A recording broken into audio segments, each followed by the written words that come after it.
Bonjour à tous, j'espère que vous allez bien. On se retrouve aujourd'hui pour une nouvelle vidéo sur la chaîne L'Univers de la maquette des camions de pompiers.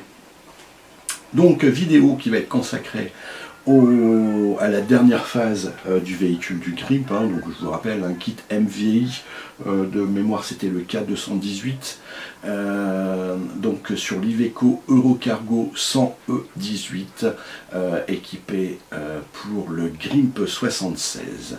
On avait bien avancé la dernière fois, vous allez voir, il n'y a plus grand chose à faire.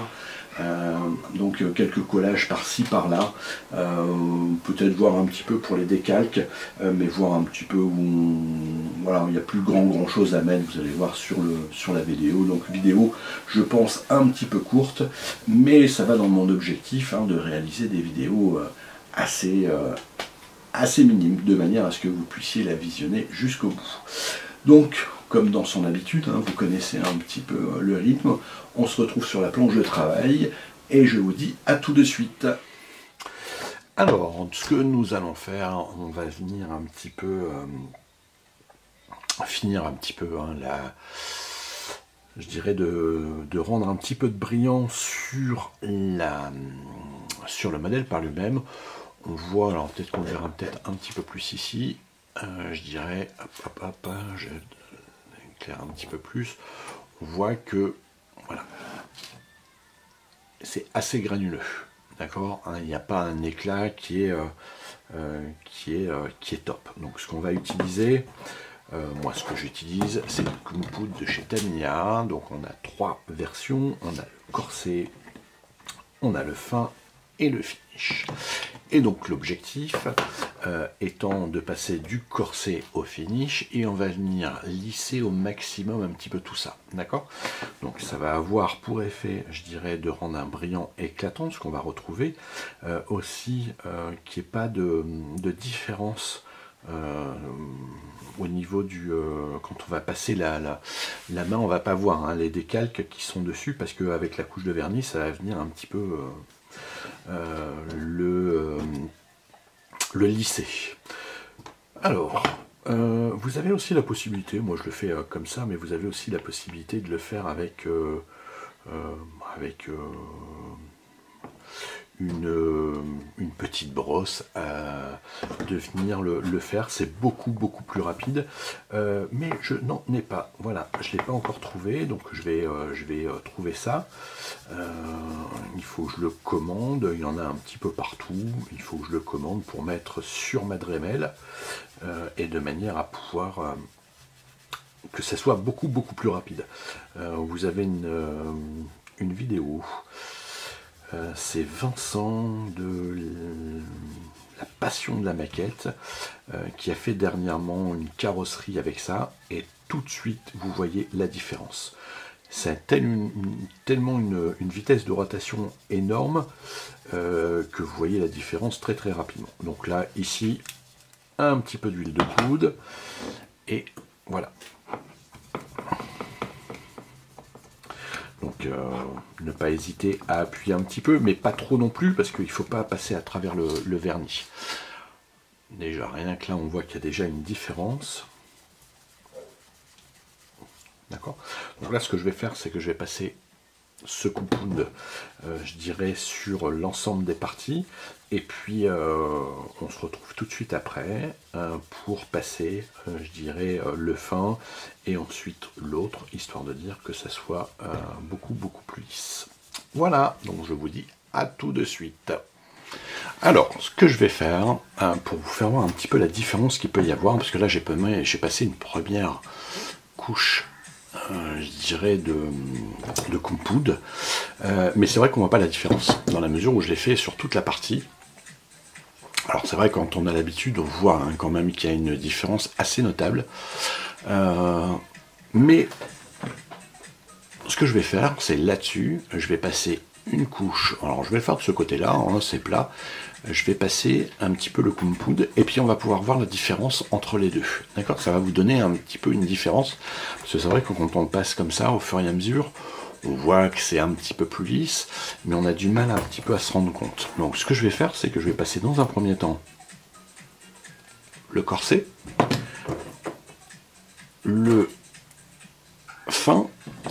Et ensuite, on aura le finish. Et on va voir un petit peu la différence qu'il va y avoir entre les deux et savoir si effectivement c'est judicieux ou non, je dirais, de passer de ce genre de produit et d'investir dans un produit tel que celui-ci. Donc, je mets ça en place et je vous reprends tout de suite pour voir ça ensemble, hein, le final. Je vous dis à tout de suite.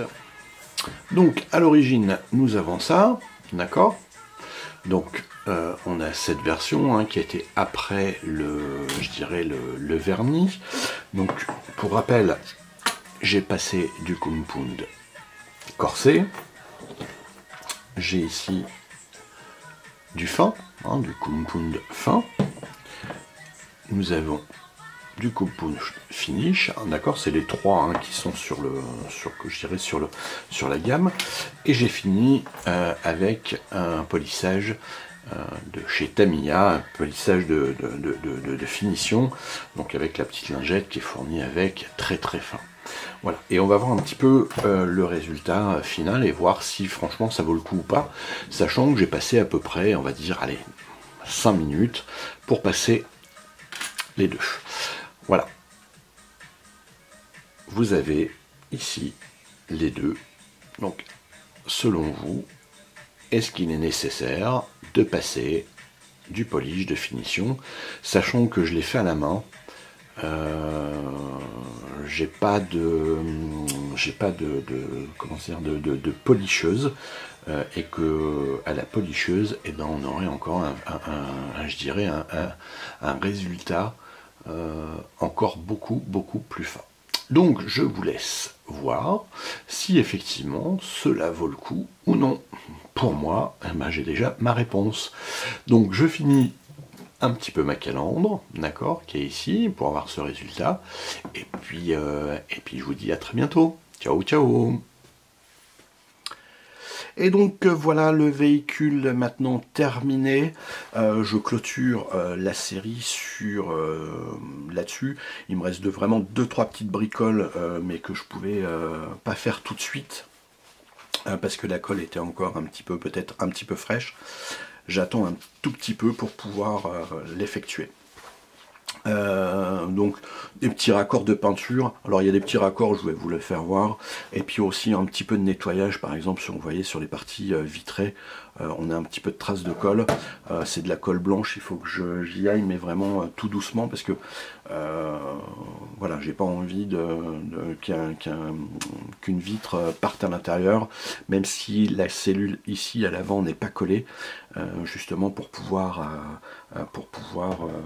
au besoin aller chercher les pièces qui tombent. On va faire un petit peu le tour du propriétaire. Donc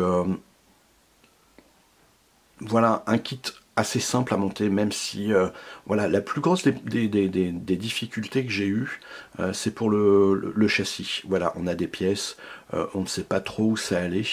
Donc c'était un petit peu dommage. Ça monte un petit peu de clarté sur le kit, mais ça reste vraiment très, je dirais, très enfantin à mettre en place. J'ai expliqué hein, un petit peu tous les problèmes qu'il pouvait y avoir sur les kits, donc si après on les suit bien, il n'y a pas de souci. Vous voyez par exemple sur les petits raccords de peinture que j'ai effectués, par exemple c'est ici sur la poignée, on ne la voit pas bien, on a une petite trace, ça demande un petit peu voilà, de renforcement sur la peinture. On voit bien les feux hein, qui avaient été réalisés avec vous, la barre anti-rapprochement que j'ai effectuée et qui a été posée. Voilà, j'ai posé aussi, alors c'est pas un diorama, hein, je vous rassure. Hein. D'ailleurs, c'est quelque chose que je vais mettre en place assez rapidement pour pouvoir présenter les modèles en 1,43, de faire un diorama pour la présentation, même si c'est cette histoire de plateau, je vais voir, hein, je vais peut-être le faire sur le plateau, tiens d'ailleurs, de manière, avec quelque chose derrière, de manière à ce que je puisse vraiment tourner le modèle et qu'on puisse le voir un petit peu sous tous ses angles. Donc mais voilà, j'ai mis des personnages, enfin des pompiers, qui sont aussi de l'échelle 1,43. Donc vous voyez, ça vous donne un petit peu, je dirais, le gabarit du véhicule et comment il peut être imposant. Donc quand on voit un petit peu ce véhicule, je dirais, arriver dans le rétroviseur, voilà, parce que il y a énormément de matériel, par exemple, à mettre dans la cabine, donc il faut quelque chose d'imposant. Donc pour en revenir sur le kit, pas de grosses difficultés, j'en ai parlé juste pour le châssis où ça me manquait un petit peu de clarté. J'ai eu des petits soucis avec les décalques. Malheureusement, hein, c'est des kits assez vieillissants, donc ils sont un petit peu cassants. Par chance, je garde ce que j'ai en rab qui peut parfois me sauver. J'ai eu par exemple sur ce kit l'avant du véhicule qui n'a pas supporté par exemple j'ai perdu le mot,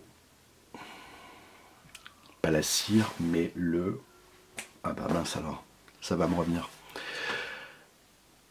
Voilà, qui n'a pas supporté la dernière couche, et aussi sur les bandes jaunes qui étaient vraiment cassants et qui se sont désintégrés un petit peu avec le produit de finition.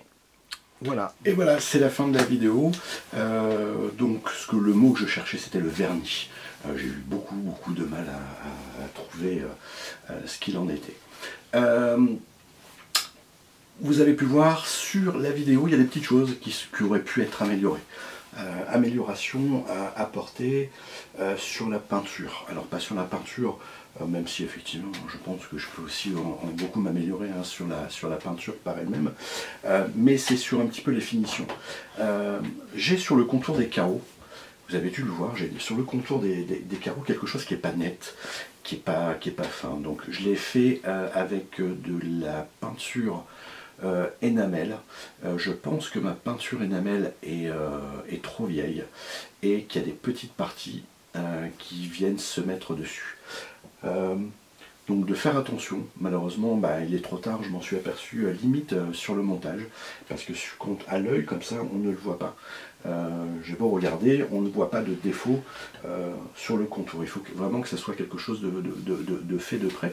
Donc dans la vitrine, hein, c'est pas trop gênant, mais voilà. Pour l'avenir, je vais remédier à ça et essayer déjà de jeter ce pot de peinture, de faire des tests sur ce que j'avais, hein, parce que sur les premières vidéos, hein, je vous l'ai dit, hein, moi ça fait 15 ans que j'avais arrêté la maquette et que mes pots de peinture étaient là depuis une vingtaine d'années. Donc peut-être qu'ils ne sont plus bonnes. Donc faire le tri là-dessus et puis voilà, pour améliorer quelque chose encore un petit peu plus dessus. J'ai aussi sur la vidéo, donc c'est du bon hein, les vidéos, moi c'est ce que je vous conseille de faire des photos de proches, parce que c'est toujours pareil, sur tel quel je ne vois rien et je m'aperçois que sur la calandre avant il y a plein de petits défauts, d'accord, des petites taches de peinture que je vais nettoyer et mettre ça au goût du jour.